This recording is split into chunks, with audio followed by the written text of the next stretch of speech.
ఓం గం గణపతయే నమః. శివాయ గురవే నమః. జ్ఞానక్షయం యూట్యూబ్ ప్రేక్షకులందరికీ కూడా స్వాగతం.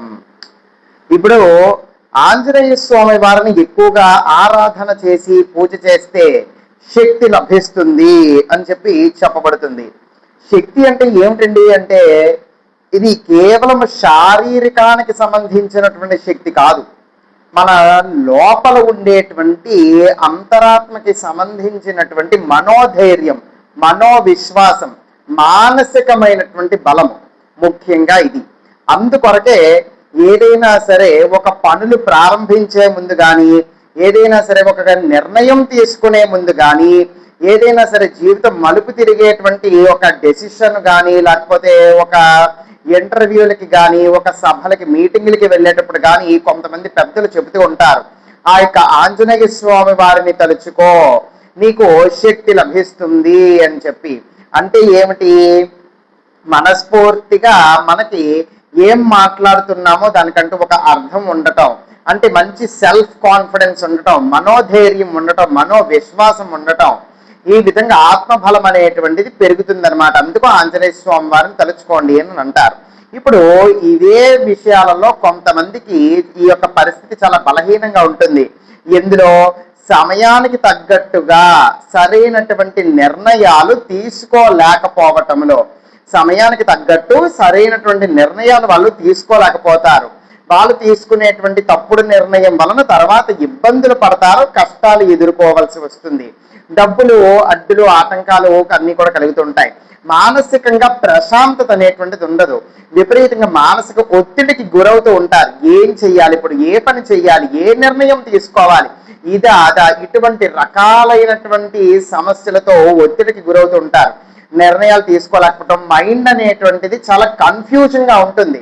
మైండ్ చాలా కన్ఫ్యూజ్డ్ స్టేట్ లో ఉండి ఇటువంటి పరిస్థితిలో ఉన్నప్పుడు అడ్డులు ఆటంకాలు చికాకులు మీరు అనుకున్నటువంటి పనులన్నిటిలోని కూడా జరగటం సహజం.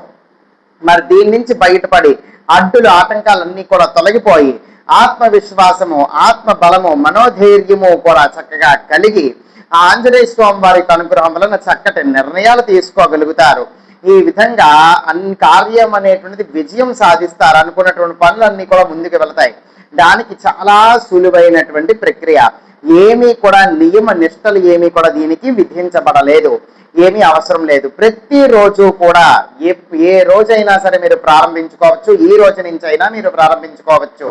ప్రతిరోజు కూడా సాయంత్రం మీ యొక్క అల్పాహారము లేకపోతే భోజనం అంతా కూడా పూర్తి అయిపోయి మీరు పడుకోవాలి అని అనుకునేటువంటి ముందు ఒక్క 10 నిమిషాలు చక్కగా కూర్చోండి. ఏకాంతంగా ఉండేటువంటి గదిలో కూర్చోండి. పడుకోవడానికి వెళ్ళే ముందు, రాత్రిపూట వెళ్ళే ముందు, ఎప్పుడు పడుకోవాలనుకుంటే అప్పుడు, దాని ముందు ఒక 10 నిమిషాలు చక్కగా కూర్చోండి. ఓం హనుమతే నమః, ఇది ఆ యొక్క మంత్రం. ఈ యొక్క మంత్రాన్ని కనీసము ఒక 27 సార్లు జపం చేయండి. జపం చేసిన తర్వాత మీ కుడి చెయ్యి తీసుకుని మీ యొక్క హృదయం పైన పెట్టుకోండి.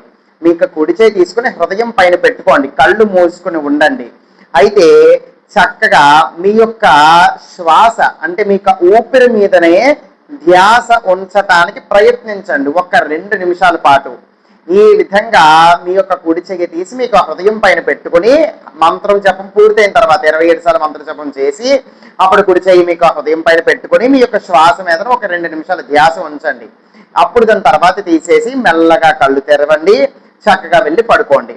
ఈ విధంగా చేయటం వలన మీకు మానసికమైనటువంటి ఒత్తిడి, మానసికమైనటువంటి గాబరా, టెన్షన్, స్ట్రెస్, కన్ఫ్యూజన్స్ ఇవన్నీ కూడా తొలగుతాయి అన్నమాట. అప్పుడు సరైనటువంటి నిర్ణయాలు తీసుకోగలుగుతారు. అడ్డులు ఆటంకాలన్నీ కూడా తొలగిపోతాయి. ఏం చెయ్యాలో మీకే అర్థమవుతుంది. ఏ నిర్ణయం తీసుకోవాలో, ఏ పని చెయ్యాలో, ఏ మార్గంలో వెళ్ళాలో మీకే అర్థమవుతుంది. కార్యాలు విజయం అనేటువంటిది కలుగుతుందన్నమాట. కానీ మొదలు పెట్టినటువంటి రోజు నుంచి వరుసగా 11 రోజుల పాటు చెయ్యండి. అప్పటికి ఫలితం కనిపించకపోతే వరుసగా కనీసం 21 రోజుల పాటు ఈ యొక్క పరిహారాన్ని, ఈ పద్ధతిని చెయ్యండి. తప్పకుండా మార్పు అనేటువంటిది ఉంటుంది. జై బోలో శ్రీ రామ భక్త హనుమానికి. సర్వే జనా సుఖినో భవంతు. శివార్పణమస్తు.